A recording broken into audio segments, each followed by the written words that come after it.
పిల్లలు పుట్టడం వల్ల ఫ్రీడమ్ పోతుంది, శరీరంలో చాలా మార్పులు వస్తాయి. ఈ విధమైన విపరీత ధోరణుల వల్ల అదే ఆలోచన వాళ్ళ తల్లిదండ్రులకు ఉంటే ఒక మహిళకు ఆవరేజ్గా పుట్టాల్సిన పిల్లల సంఖ్య గణనీయంగా తగ్గిపోవడం గల కారణాలు ఏంటి? కొత్తగా పెళ్ళిన వాళ్ళు కూడా ఈ రొమాన్స్ ఎప్పుడు చేస్తారంటే వారం 2 వారాలకు ఒకసారి, నెలలకు ఒకసారి అట్లా తయారైంది. చలికాలం కూడా చెమట పట్టాలి. మేల్ సెక్సువల్ హెల్త్ గురించి అవగాహన పెంచే ప్రయత్నం చేస్తాం.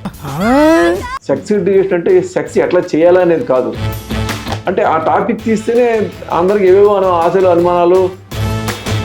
శీఘ్రస్ఖలనం ఒకటి, అదే రకంగా అంగస్తంభన ఒకటి. So what is normal, what is abnormal? ఈ వీర్యం తొందరగా పడిపోవడం అనేది యాక్చువల్గా జబ్బు కాదు. అసలు కొన్ని జంతువులు చూసినట్టయితే సెక్షువల్ ప్రక్రియ అనేది కొన్ని సెకండ్ ఉంటుంది అంతే.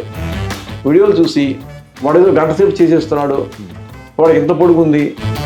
ఈ ఇంటర్నెట్లో చూపించే వీడియోస్లో పురుషాంగం ఎవరికైతే బాగా ఎక్కువ సైజులో ఉంటుందో